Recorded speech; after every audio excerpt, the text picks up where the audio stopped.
ہم وہی کہیں گے جو ہمارا دین ہم کو بتاتا ہے.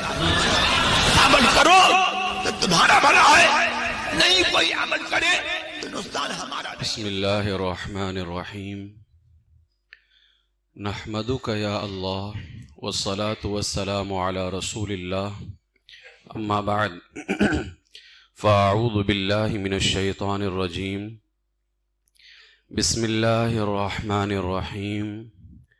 وَيُطْعِمُونَ الطَّعَامَ عَلَى حُبِّهِ مِسْكِينًا وَيَتِيمًا وَأَسِيرًا إِنَّمَا نُطْعِمُكُمْ لِوَجْهِ اللَّهِ لَا نُرِيدُ مِنْكُمْ جَزَاءً وَلَا شُكُورًا. صدق اللہ العظیم وبلغنا رسوله النبی الکریم ونحن على ذلك لمن الشاہدین والشاکرین والحمد للہ رب العالمین. بارگاہ رسالت مآب صلی اللہ علیہ وسلم میں بلند آواز سے درود و سلام کا نذرانہ پیش کر لیں. اللہم صلی علی سیدنا و مولانا محمد وبارک وسلم صلاة و سلاما علیک یا رسول اللہ صلی اللہ تعالی علیہ وسلم. نبی اور آل نبی کی بارگاہ میں حصول برکت کے لیے ایک مرتبہ اور پڑھ لیں. صلی اللہ علی النبی الامی و آلہ صلی اللہ علیہ وسلم صلاة و سلاما علیک یا رسول اللہ صلی اللہ تعالی علیہ وسلم. السلام علیکم ورحمۃ اللہ وبرکاتہ. علی کے چاہنے والوں کے دل کالے نہیں ہوتے. علی کے چاہنے والوں کے دل کالے نہیں ہوتے. جہاں نور ولایت ہو وہاں تالے نہیں ہوتے. علی زادوں نے بتلایا تحفظ کر کے عثمان کا. جب حضرت عثمان غنی رضی اللہ تعالیٰ عنہ کو دشمنوں نے گھیر کر کے رکھا تھا، مولائے کائنات رضی اللہ تعالیٰ عنہ نے اپنے دونوں بیٹوں کو حضرت عثمان غنی رضی اللہ تعالیٰ عنہ کے گھر پر کھڑا کر دیا اور کہا خبردار کوئی دشمن عثمان غنی کو تکلیف نہ پہنچا پائے. تو دونوں حضرت عثمان غنی کی حفاظت کر رہے تھے. علی زادوں نے بتلایا تحفظ کر کے عثمان کا، جو رکھے بغض عثمان سے علی والے نہیں ہوتے. ہے جن کے سینے میں حب علی سرکار کے صدقے، رفض و خارجیت کے وہ متوالے نہیں ہوتے. خدا کے فضل سے سنی ہوں نبی کی آل کا منگتا. خدا کے فضل سے سنی ہوں نبی کی آل کا منگتا. کریں اصحاب سے محبت تو منہ کالے نہیں ہوتے. جسے خیرات ملتی ہے در آل محمد سے، جسے خیرات ملتی ہے در آل محمد سے، خمینی خامنائی کمپنی کے چاہنے والے نہیں ہوتے. جسے خیرات ملتی ہے در آل محمد سے، خمینی خامنائی کمپنی کے چاہنے والے نہیں ہوتے. جس گھر میں ذکر ہو آل کا بھی اصحاب کا بھی، جس گھر میں ذکر ہو آل کا بھی اصحاب کا بھی، کبھی بیمار اور تنگ دست وہ گھر والے نہیں ہوتے. ماہ رمضان مبارک شریف کا آخری عشرہ جاری و ساری ہے.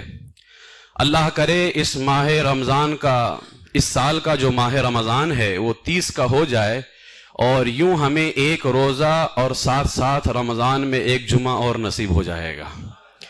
ورنہ عین ممکن ہے کہ آج ہی کا جمعہ جمعۃ الوداع ہو جائے.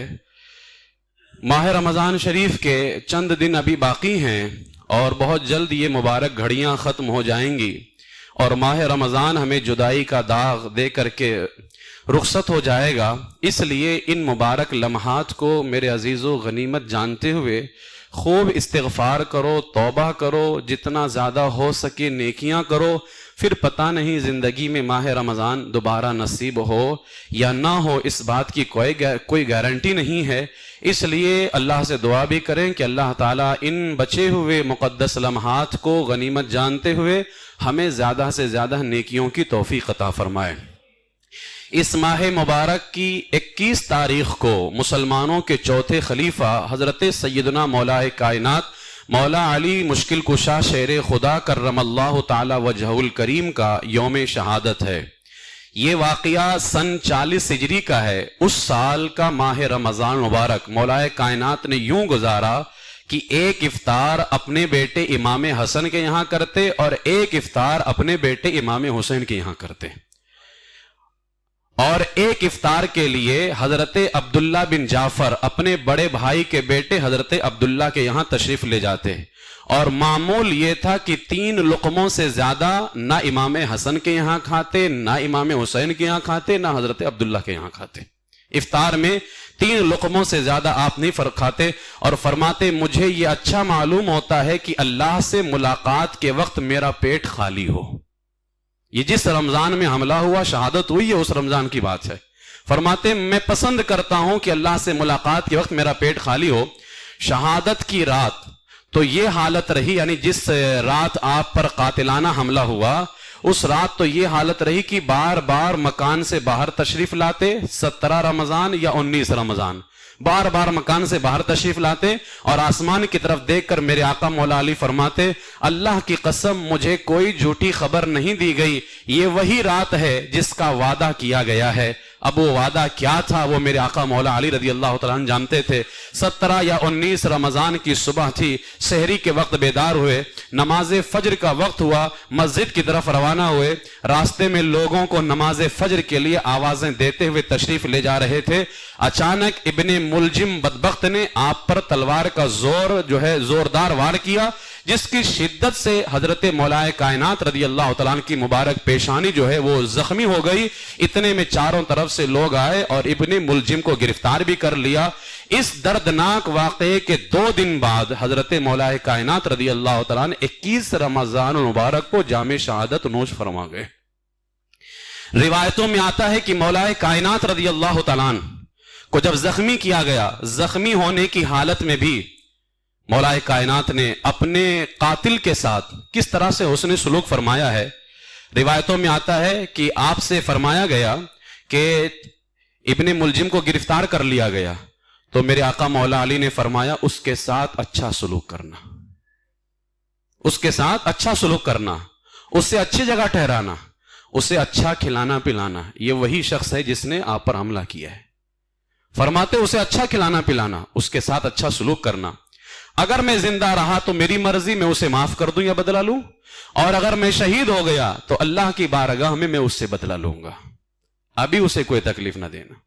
غور فرمائیے، ابن ملجم جس نے قاتلانہ حملہ کیا، لیکن دریائے کرم کا حال کیا ہے، کس قدر جود و سخا اس گھرانے سے ملا کرتی ہے کہ اپنے دشمن پر اس قدر کرم فرما رہے ہیں، اور اس نے سلوک کہ اسے اچھا کھلانا پلانا، اسے تکلیف نہ دینا، اس سے اچھی جگہ ٹھہراؤ۔ یہ مولا کائنات رضی اللہ تعالیٰ عنہ نے اس کے ساتھ اچھا سلوک فرمایا۔ حضرت مولا کائنات رضی اللہ تعالیٰ عنہ کی شان بہت بلند ہے۔ قرآن کریم کی کئی آیات آپ کے حق میں نازل ہوئیں۔ ایک بہت ہی پیارا وصف اور پیاری خوبی جسے قرآن کریم نے 1 سے زیادہ مقامات پہ بیان فرمایا، وہ یہ ہے آپ کی شان سخاوت، صدقہ و خیرات کرنے کی عادت۔ سخی تو اور بھی ہیں، صحابہ اکرام کی سیرت پڑھ کر کے دیکھیے، 1 سے 1 سخی آپ کو ملیں گے، مگر سخاوت کا جو نرالا انداز قرآن کریم نے مولا علی کا بیان کیا ہے، یہ انہی کا خاصہ ہے۔ قرآن کریم میں ایک ایسے صدقے کا بھی ذکر موجود ہے جو صدقہ صرف مولا علی نے کیا ہے، کسی اور نے وہ صدقہ نہیں کیا، یعنی موقع ہی نہیں ملا کسی صحابی کو اس صدقے پر عمل کرنے کا۔ اگر اس پر کسی نے عمل کیا ہے تو صرف مولا کائنات رضی اللہ تعالیٰ نے عمل فرمایا۔ وہ 28ویں پارے کی آیت ہے، یا ایھا الذین آمنوا اذا ناجیتم الرسول فقدموا بین یدی نجواکم صدقہ، اے ایمان والو جب تم میرے محبوب سے کوئی بات آہستہ کہنا چاہو تو کہنے سے پہلے کچھ صدقہ کر لو۔ جب یہ آیت کریمہ نازل ہوئی، حضرت مولا کائنات رضی اللہ تعالیٰ نے عمل کیا اور 1 دینار سونے کا صدقہ کیا، اور سرکار کی بارگاہ میں تشریف لے کر کے گئے اور 10 سوالات پوچھے۔ حضرت مولا کائنات رضی اللہ تعالیٰ نے ابھی سوال پوچھا ہی تھا کہ سوال پوچھنے کے بعد اللہ تبارک و تعالیٰ نے اس آیت کا حکم منسوخ کر دیا اور فرمایا ااشفقتم، دوسری آیت نازل فرمائی، ااشفقتم ان تقدموا بین یدی نجواکم صدقات فاذا لم تفعلوا وتاب اللہ علیکم فاقیموا الصلاۃ وآتوا الزکاۃ واطیعوا اللہ ورسولہ، کیا تم اس سے ڈرے کہ تم اپنی عرض سے پہلے کچھ صدقہ دو، پھر جب تم نے یہ نہ کیا اور اللہ نے اپنی مہر سے تم پر رجوع فرمائی تو نماز قائم رکھو اور زکات دو اور اللہ کے رسول کے فرما بردار رہو۔ حضرت مولا علی فرماتے جب یہ آیت نازل ہوئی نا، اے ایمان والو جب تم میرے محبوب سے کوئی بات آہستہ کہنا چاہو تو فرماتے ہیں کہ صدقہ دے لو۔ حضرت مولا کائنات رضی اللہ تعالیٰ عنہ فرماتے جب یہ نازل ہوئی تو اللہ کے نبی نے مجھ سے فرمایا اے علی تمہارے خیال میں 1 دینار ٹھیک ہے؟ کیونکہ 1 دینار حضرت مولا علی نے صدقہ کر کے سوال کیا تھا۔ آیت میں کہیں یہ نہیں ہے کہ 1 دینار صدقہ کرو، آیت میں صرف اتنا ہے کہ صدقہ کرو پھر میرے محبوب سے آہستہ کچھ پوچھو۔ مولا علی نے 1 ہی دینار صدقہ کیا تو حضور نے پوچھا علی تمہارے خیال میں 1 دینار ٹھیک ہے؟ تو حضرت مولا علی فرماتے میں نے عرض کی حضور لوگ اتنے کی طاقت نہیں رکھیں گے، تو فرمایا آدھا دینار؟ مولا علی کہتے میں نے کہا یا رسول اللہ لوگ اتنے کی بھی طاقت نہیں رکھیں گے، یعنی آدھا دینار بھی نہیں دے سکتے۔ کچھ صحابہ ایسے ہیں جو کافی غریب تھے، وہ آدھا دینار سونے کا سکہ بھی نہیں دے سکتے۔ تو میرے آقا نے فرمایا پھر کتنا ہونا چاہیے علی تم خود بتاؤ؟ تو مولا علی فرماتے میں نے کہا جو کہ 1 دانے کے برابر ہونا چاہیے۔ تو سرکار نے فرمایا تم تو بڑے تنگ دست ہو، یعنی تم تو بڑی آسانی چاہتے ہو۔ تو مولا علی فرماتے میرے دل میں خیال تھا کہ اللہ تعالیٰ جو ہے اتنی آسانی فرما دے کہ ہر صحابی حضور سے اپنے راز کی بات پوچھ لے اور ہر صحابی آ کر کے حضور کے کان میں باتیں پوچھ لے۔ مولا علی فرماتے میرے دل میں خیال آیا، اللہ نے وہ آیت کا حکم بدل دیا اور یہ آیت نازل فرمائی اشفقتم ان تقدموا بین یدی نجواکم صدقات، کیا تم اس سے ڈرے کہ تم اپنی عرض سے پہلے کچھ صدقہ دے دو؟ مولا علی فرماتے ہیں پس میرے اللہ نے میری وجہ سے حضور کی امت پہ آسانی فرما دی ہے، میری وجہ سے کہ میرے دل میں میں نے تو دے دیا 1 دینار، لیکن بہت سارے صحابہ غریب تھے، وہ اپنی راز کی باتیں کیسے سرکار کی بارگاہ میں کہتے؟ تو میں نے کہا یا رسول اللہ 1 جو کے برابر ہو جائے تو زیادہ اچھا ہے۔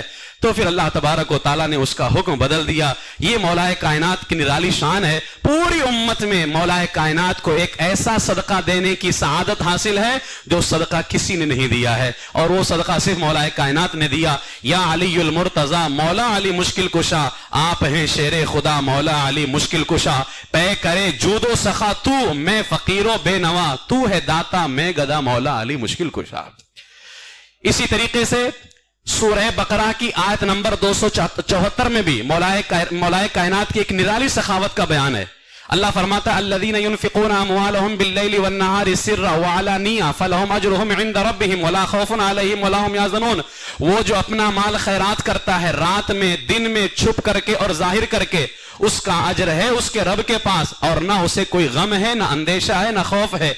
ایک قول کے مطابق یہ آیت کریمہ سیدنا صدیق اکبر رضی اللہ تعالیٰ عنہ کے بارے میں نازل ہوئی، اور ایک قول کے مطابق یہ آیت کریمہ مولا کائنات رضی اللہ تعالیٰ عنہ کے بارے میں نازل ہوئی کہ جس دن مولا کائنات رضی اللہ تعالیٰ عنہ نے اسلام قبول فرمایا، مولا کائنات کے پاس اس دن 4 درہم چاندی کے سکے تھے اور کچھ بھی نہیں تھا، تو مولا کائنات نے وہ 4 کے 4 درہم راہ خدا میں کس طرح سے صدقہ دیا؟ 1 درہم رات میں دیا، 1 درہم دن میں دیا، 1 درہم لوگوں کو دکھا کر کے دیا، اور 1 درہم چھپ کر کے دیا۔ تو اللہ تبارک و تعالیٰ نے اسی انداز سے بیان فرمایا جس انداز سے مولا کائنات نے خیرات فرمایا تھا، اسی انداز سے اللہ تبارک و تعالیٰ نے بیان فرمایا پے کرے جود و سخا تو میں فقیر و بے نوا، تو ہے داتا میں گدا مولا علی مشکل کشا، بھیک لینے کے لیے دربار میں منگتا تیرا، لے کے کشکول آ گیا مولا علی مشکل کشا، کیوں پھروں در در بھلا خیرات لینے کے لیے، میں فقط منگتا تیرا مولا علی مشکل کشا۔ یہ سخاوت ہے مولا کائنات رضی اللہ تعالیٰ عنہ کی۔ اسی طریقے سے 29ویں پارے میں سورہ دہر کی آیت نمبر 8 اور 9 میں کیا انداز اپنایا ہے مولا علی نے اور آپ کے گھرانے والوں نے سخاوت کرنے کا۔ اللہ تعالیٰ فرماتا ہے جس آیت کی میں نے تلاوت کی ہے وَيُطْعِمُونَ الطَّعَامَ عَلَى حُبِّهِ مِسْكِينًا وَيَتِيمًا وَأَسِيرًا إِنَّمَا نُطْعِمُكُمْ لِوَجْهِ اللَّهِ لَا نُرِيدُ مِنْكُمْ جَزَاءً وَلَا شُكُورًا، اور کھانا کھلاتے ہیں اس کی محبت پر مسکین اور یتیم اور قیدی کو، اور ان سے کہتے ہیں ہم تمہیں خاص اللہ کے لیے کھانا دیتے ہیں، تم سے کوئی بدلہ یا شکر گزاری نہیں مانگتے، یعنی یہ کھلاتے بھی ہیں اور ساتھ یہ کہتے ہیں ہمیں شکریہ ادا کرنے کی ضرورت نہیں ہمارا، ہم تو فقط اللہ کے لیے دیتے ہیں، نہ کوئی بدلہ چاہتے ہیں اور نہ ہی کوئی شکر گزاری چاہتے ہیں۔ یہ آیت کریمہ مولا کائنات رضی اللہ تعالیٰ عنہ اور آپ کے اہل خانہ گھر والوں کے بارے میں نازل ہوئی ہے۔ روایتوں میں آتا ہے کہ ایک مرتبہ حضرات حسنین کریمین دونوں شہزادے بیمار ہو گئے، تو اس پر ان کے ابو جان مولا علی نے اور امی جان سیدہ فاطمہ نے اور سیدہ پاک کی خادمہ حضرت فضہ رضی اللہ تعالی عنہم نے منت مانی کہ اللہ تعالیٰ ان دونوں شہزادوں کو صحت عطا فرمائے تو ہم 3 روزے رکھیں گے۔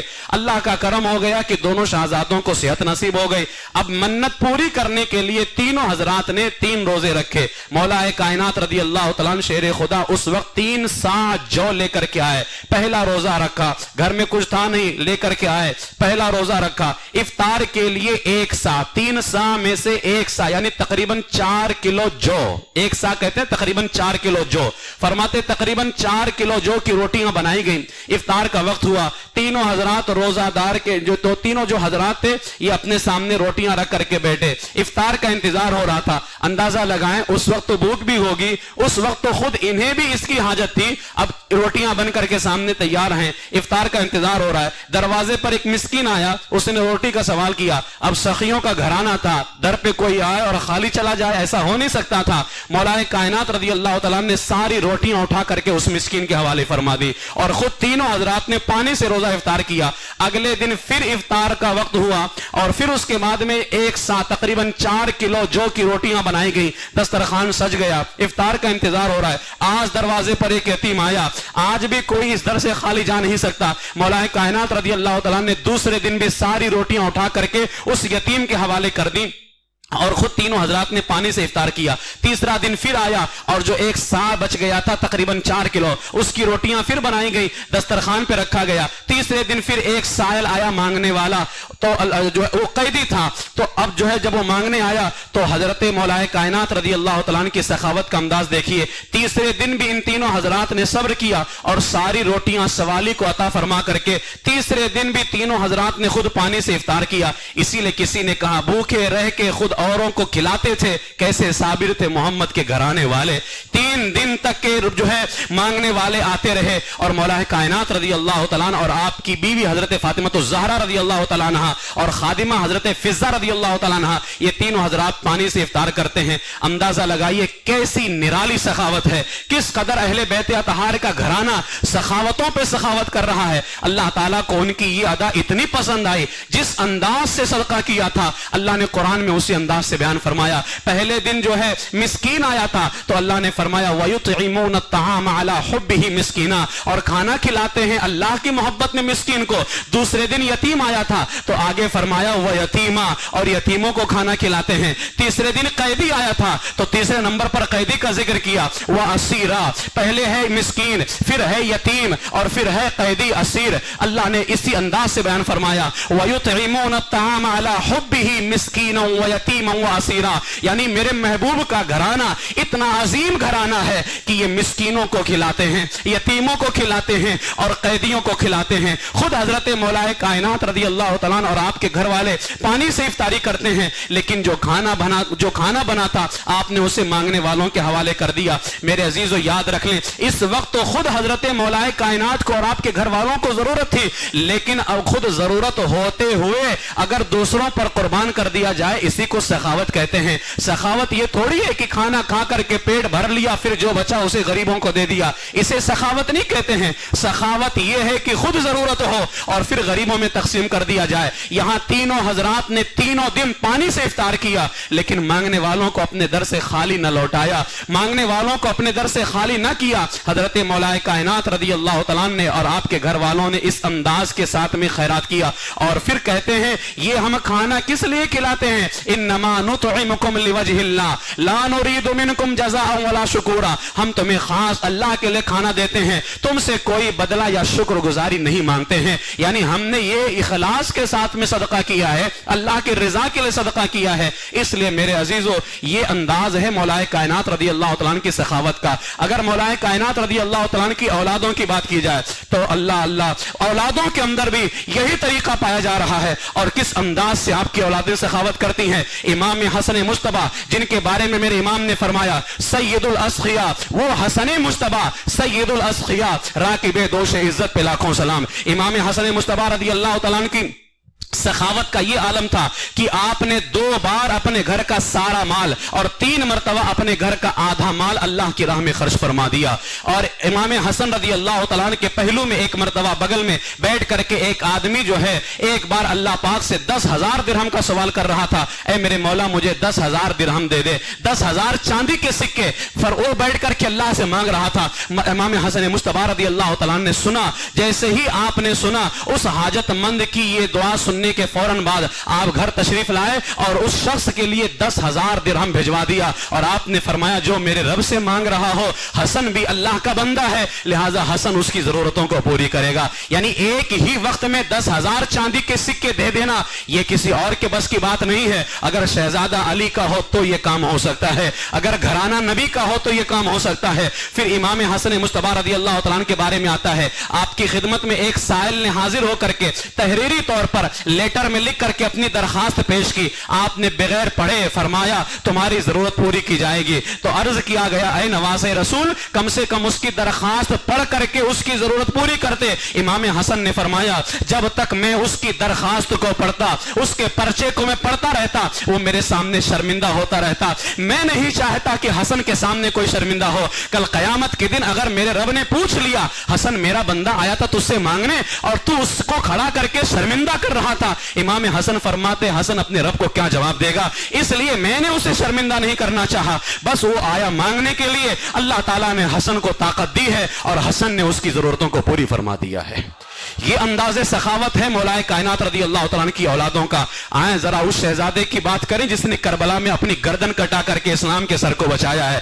امام حسین رضی اللہ تعالیٰ عنہ کے پاس میں ایک مرتبہ ان کی بیوی پیغام لے کر کے آئیں, اے میرے شوہر نامدار آج گھر میں ہم نے بہت لذیذ کھانا بنایا ہے اور خوشبو بھی ہم نے تیار کی ہے, آپ جائیے باہر کسی کو دیکھیے کوئی غریب فقیر بھوکا مل جائے ساتھ لے کر کے آئیے, ہم اس کو کھانا کھلائیں گے. امام عالی مقام امام حسین مسجد نبوی میں تشریف لے گئے, وہاں جتنے مسکین تھے انہیں لے کر کے گھر آ گئے. پڑوس کی خواتین جو ہیں وہ امام حسین کی بیوی کے پاس آ کر کے کہنے لگی خدا کی قسم آج تو آپ کے گھر مسکین جمع ہو گئے ہیں اور بھوکوں کو تم نے جمع کر لیا ہے. پھر امام حسین نے جب دیکھا نا کہ وہ مسکین کھانا کھا رہے ہیں, امام حسین رضی اللہ تعالیٰ نے محسوس کر لیا کہ یہ بھوکے ہیں. اپنی بیوی سے کہا تمہیں اس حق کی قسم میں واسطہ دیتا ہوں جو میرا تمہارے اوپر ہے, خدا کی قسم آج نہ کوئی کھانا بچانا نہ خوشبو بچانا. پھر ان کی بیوی نے بھی ویسا ہی کیا, ان فقیروں اور مسکینوں کو گھر کا سارا کھانا کھلا دیا اور جو ہے انہیں کپڑے بھی پہنائے, انہیں خوشبو بھی لگایا. اس شان کے ساتھ امام حسین رضی اللہ تعالیٰ نے سخاوت فرمائی.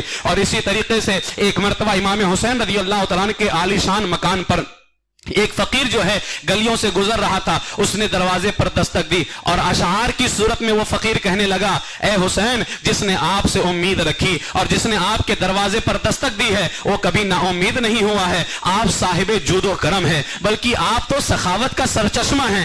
آپ ہی کے یہاں سے سخاوت کا دریا بہتا ہے, آپ ہی کے یہاں سے سخاوت کا چشمہ بہتا ہے, یہاں سے کوئی بھی خالی ہاتھ نہیں جاتا ہے. اس نے اس انداز کے اندر امام حسین رضی اللہ تعالیٰ کے گھرانے کی تعریف کی. اس وقت میرے امام حسین گھر میں نماز پڑھ رہے تھے, نماز ادا کر کے دروازے پر تشریف لائے تو کیا دیکھا کہ ایک فقیر کھڑا ہے جس کی شکل جو سے غربت اور بھوک کا پتہ چل رہا تھا. مولا امام حسین نے اپنے غلام قمبر سے فرمایا ہمارے خرچ میں سے کتنا مال بچا ہوا ہے؟ اس نے کہا حضور صرف چاندی کے 200 سکے ہیں جو آپ نے اپنے گھر والوں کے لیے بچا کر کے رکھا ہے, یعنی ان 200 چاندی کے سکوں کے علاوہ آپ کے گھر کے خرچے کے لیے کچھ بھی نہیں ہے. میرے امام نے فرمایا جاؤ وہ سب لے کر کے آؤ, کیونکہ وہ شخص آیا ہے جو میرے گھر والوں سے زیادہ ان کا حقدار ہے, لہٰذا آج یہ ہمارے دروازے پر آیا ہے اور یہ میرے گھر والوں سے زیادہ. اندازہ لگائیں گھر میں جب کہ صرف 200 چاندی کے سکے بچے ہوں, میرے امام حسین فرماتے ہیں یہ میرے گھر والوں سے زیادہ اس کا حقدار ہے. امام حسین رضی اللہ تعالیٰ نے وہ دیا اور کہا لو لہٰذا یہ کم ہے 200 چاندی کے سکے, میں تم سے معافی چاہتا ہوں,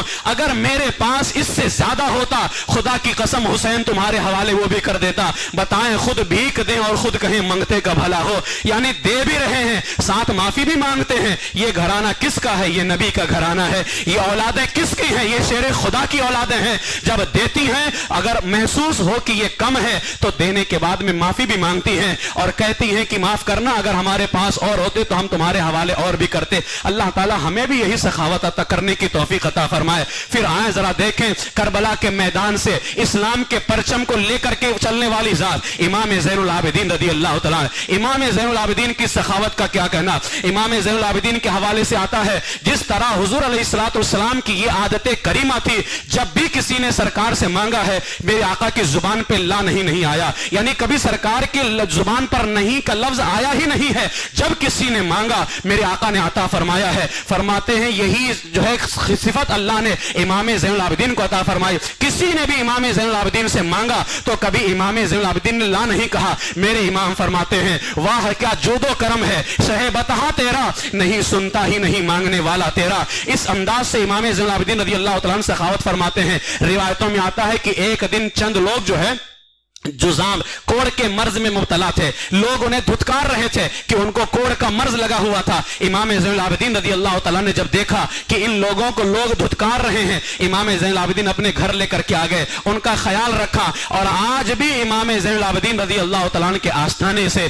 غربا اور فقراء کی زندگی کٹ رہی ہوتی ہے. یعنی لوگ جنہیں دھتکار رہے تھے میرے امام انہیں گھر لے کر کے آ گئے اور ان کی دیکھ بھال کرتے ہیں. اسی طریقے سے امام زین العابدین رضی اللہ تعالیٰ عنہ کا جب انتقال ہو گیا، روایتوں میں آتا ہے امام زین العابدین نے پوری زندگی میں 2 مرتبہ اپنا سارا مال اللہ کی راہ میں صدقہ فرما دیا. جب آپ کا انتقال ہو گیا، یعنی انتقال کے بعد میں جب آپ کو غسل دیا جا رہا تھا، آپ کی مبارک پیٹھ پر جو ہے نشانات بنے ہوئے تھے. حضرت امام باقر رضی اللہ تعالیٰ عنہ سے پوچھا گیا، کیونکہ امام باقر امام زین العابدین کے بیٹے ہیں، ان سے پوچھا گیا یہ آپ کے والد گرامی کی پیٹھ پر نشانات کیسے ہیں؟ پہلے تو آپ نے جو ہے بتانا مناسب نہ سمجھا. پھر مدینے کے لوگ پریشان ہو گئے کہ راتوں میں ہمارے یہاں جو راشن پہنچایا کرتے تھے اور جو راشن آیا کرتا تھا، آخر یہ راشن بند کیوں ہو گیا ہے؟ ایک کہتا میرا بھی راشن بند ہو گیا، ایک کہتا میرا بھی راشن بند ہو گیا. یہاں تک کہ مدینے کے جو ہے 100 فقیر حضرات تیار ہوئے. انہوں نے کہا ہمارے گھر میں بھی راشن آتا تھا لیکن یہ سارے راشن بند کیوں ہو گئے؟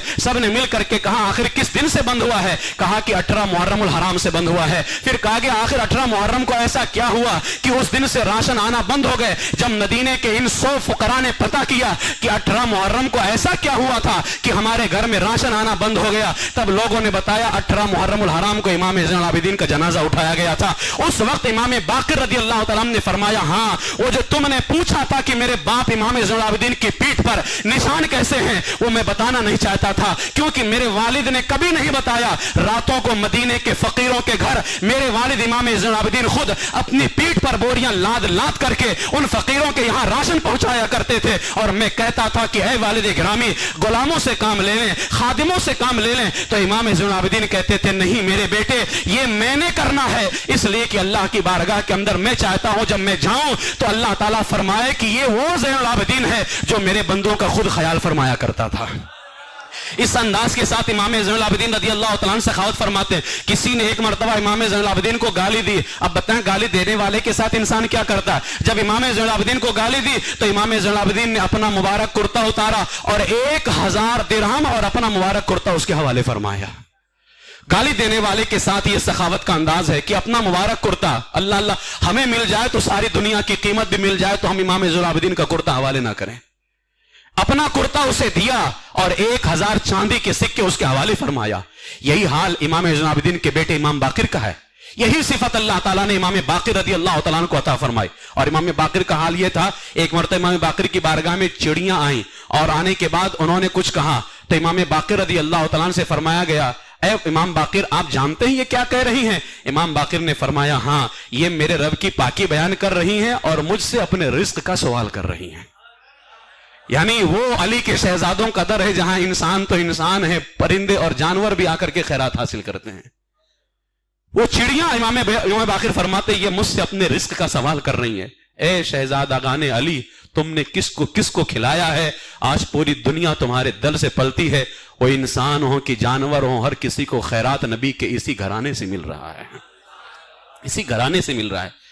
آپ ہی کے خاندان کے وہ عظیم چشم و چراغ امام موسیٰ کاظم رضی اللہ تعالیٰ عنہ، امام جعفر صادق کے بیٹے، یہی حال یہی صفت اللہ نے امام جعفر صادق کو عطا فرمائی. اور امام جعفر صادق نے اپنے اس بیٹے کے بارے میں فرمایا میرے تمام بیٹوں میں موسیٰ کاظم بہترین ہیں اور اللہ کے موتیوں میں سے ایک موتی ہیں. یہ ان کے جود و سخا کا یہ عالم تھا کہ مدینہ پاک میں یہ غریبوں کو تلاش کرتے اور وہی اپنے دادا جان امام زین العابدین کی طرح غریبوں کو تلاش کر کر کے رات کے وقت میں ان کے گھر اس طرح سے رقم پہنچاتے، راشن پہنچاتے کہ کسی کو خبر بھی نہیں ہوتی یہ رقم دے کر کے کون گیا ہے. یہی انداز سخاوت امام موسیٰ کاظم رضی اللہ تعالیٰ عنہ کا تھا. اور پھر انہی کے ایک عظیم شہزادے سیدنا شیخ عبد القادر جیلانی رضی اللہ تعالیٰ عنہ، کیا کہیں ان کی جود و سخا کا. آپ کے شہزادے حضرت عبد الرزاق فرماتے ہیں کہ ایک مرتبہ سرکار غوث اعظم سفر پہ تھے، ہلا کے مقام پر ایک بستی سے گزر رہے تھے. غوث اعظم نے فرمایا اے میرے بیٹے، اس بستی میں دیکھو سب سے غریب گھر کس کا ہے. جب سب سے غریب گھر تلاش کروایا غوث اعظم نے، فرمایا چلو ہم اس غریب کے یہاں پہ رکیں گے. وہاں گئے تو اس غریب سے غوث اعظم اجازت لے رہے ہیں، اگر آپ کی اجازت تو ہم آپ کے گھر پہ رک سکتے ہیں. کون نہیں رکائے گا؟ اس نے رکا دیا. جب اس علاقے کے بڑے بڑے امیروں کو پتا چلا، آئے اور کہا حضور یہ غریب جھوپڑی آپ کے لائق نہیں، آپ ہمارے گھر آئیں. سب کو سرکار غوث اعظم نے منع کر دیا. جب منع کر دیا نا تو اب سب چاہنے والے تھے، تحفے تحائف لا کر کے اسی گھر میں سرکار غوث اعظم کی بارگاہ میں پیش کرنے لگے. حضرت عبد الرزاق فرماتے ہیں اتنا مال جمع ہو گیا، جب سرکار غوث اعظم وہاں سے جانے لگے سارا مال اس گھر والے کو عطا فرما دیا. سارا مال اس گھر والے کو عطا فرما دیا. کہتے 1 سال کے بعد میرا اسی علاقے سے گزر ہوا تو فرماتے میں نے دل میں سوچا یار چلو اس غریب کا حال پوچھ لوں جس کو غوث اعظم نے مال دیا تھا. فرماتے 1 سال کے بعد جب جا رہا ہوں تو وہ بندہ اس علاقے کا سب سے مالدار ہو گیا تھا. ایک بیٹا علی کا جدھر چلا جائے تو زندگی بھر کے لیے اس کو مالا مال کر دیتا ہے. ایک مرتبہ صرف سرکار غوث اعظم گئے تھے، زندگی بھر کے لیے اس کو مالا مال کر دیا. سرکار غوث اعظم رضی اللہ تعالیٰ عنہ کی یہ جود و سخاوت ہے. پھر کیا کہنا اس بیٹے کا جو ہمارے ہندوستان میں تشریف لے کر کے آیا. دیکھو تو سخاوت میں کیا شان ہے خواجہ کی، کھاتے ہیں شہنشاہ بھی ٹکڑا میرے خواجہ کا. نظروں میں نہیں بھائی کونین کی سلطانی، شاہوں سے بھی افضل ہے منگتا میرے خواجہ کا. سرکار غریب نواز رضی اللہ تعالیٰ عنہ کا بھی یہ حال ہے. بچپنے کے اندر تاریخ میں آتا ہے کہ آپ اپنی والدہ کے دودھ کو نوش فرما رہے تھے، اسی درمیان میں ایک عورت آئی جس کا بچہ رو رہا تھا. تو سرکار غریب نواز کی امی جان نے فرمایا اس کو دودھ کیوں نہیں پلاتی؟ اس نے کہا میں نے کئی دن سے کھانے نہیں کھائے ہیں اور مجھے دودھ تک نہیں رہ گیا، میں اس بچے کو کیا پلاؤں. سرکار غریب نواز ابھی ماں کا دودھ پی ہی رہے تھے، ان کے کانوں میں آواز آئی، ابھی بچپنا ہے. آپ نے اپنی انگلی سے اپنی ماں کی طرف اشارہ کیا، اس کی طرف، بچے کی طرف، کہ اس کو دودھ پلائیں. سرکار غریب نواز رضی اللہ تعالیٰ عنہ کی والدہ نے لے کر کے جب اس بچے کو دودھ پلایا وہ بچہ رونا بند کر دیتا ہے. جیسے ہی اس بچے نے رونا بند کیا سرکار غریب نواز رضی اللہ تعالیٰ عنہ ماں کی گود میں مسکرا پڑے. بچپنا ہے اور انداز سخاوت تو دیکھیے اس بچے کا رونا جس نے بچپنے میں برداشت نہ کیا ہو. ہم کہتے ہیں آج ہم سنی غریبوں کا دکھ کیسے سرکار غریب نواز برداشت کر سکتے ہیں. الحمدللہ آج بھی ہمیں ان کا فیضان مل رہا ہے. سرکار غریب نواز رضی اللہ تعالیٰ عنہ کے حوالے سے یہ بھی آتا ہے بچپن میں آپ اپنے ہم عمر بچوں کو بلاتے تھے اور انہیں کھانا کھلایا کرتے تھے. ایک موقع پر عید کے دن آپ نکلے، صبح کے وقت نئے کپڑے پہنے اور خوشی خوشی عید کے لیے جا رہے تھے نماز عیدگاہ کی طرف، نماز عید کے لیے. خواجہ نواز نے بھی نیا اور قیمتی لباس پہنا اور عیدگاہ کی طرف جو ہے روانہ ہوئے. ایک دردناک منظر دیکھا، ایک کنارے پر ایک بچہ کھڑا ہے، آنکھوں سے نابینا ہے، اس کے پرانے کپڑے اور غریب ہے. حضرت خواجہ نواز کا دل بھر آیا. آپ نے اس بچے کا ہاتھ پکڑا، گھر لائے، اپنا قیمتی لباس اتار کر کے بچے کو پہنایا، خود پرانے کپڑے پہنے اور اس غریب کو ساتھ لے کر کے پھر آپ عید کی طرف گئے. اس غریب بچے کو آپ نے دیا. میرے عزیزو اس سے ہمیں درس ملتا ہے کہ آج بھی عید کے دن بہت سارے بچے ایسے ہیں جنہیں عیدی کی ضرورت ہے، جن بچوں کے باپ نہیں رہ گئے ہیں. ہمیں چاہیے کہ ہم عید کے دن اپنے ہر بندہ، یار کوئی اعلان کرے نہ کرے، ہر بندہ صرف یہ سوچ لے کہ میرے اگل بگل کوئی ایسا بچہ ہوگا، کوئی ایسا گھر ہوگا تو ہمیں اپنے سلطان کے طریقے پر عمل کرتے ہوئے ضرور عید کے دن غریبوں کا خیال کرنا ہے. کریں گے انشاءاللہ تبارک تعالیٰ. کوئی اعلان کرے نہ کرے، ہم ان کے منگتا ہیں، وہ ہمارے رہنما ہیں. جو ان کا طریقہ ہے اس پہ عمل کرو، اللہ دنیا میں بھی کامیابی عطا فرمائے گا، آخرت میں بھی کامیابی عطا فرمائے گا. اس لیے ان کے گھرانے کی سخاوت اور کتنا ہم بیان کریں. ہماری زندگیاں ختم ہو جائیں گی لیکن علی کے گھرانے کی سخاوت ختم نہیں ہو سکتی ہے. اللہ تعالی ہمیں بھی اسی طرح صدقہ و خیرات کی توفیق عطا فرمائے. وآخر دعوایا ان الحمدللہ رب العالمین.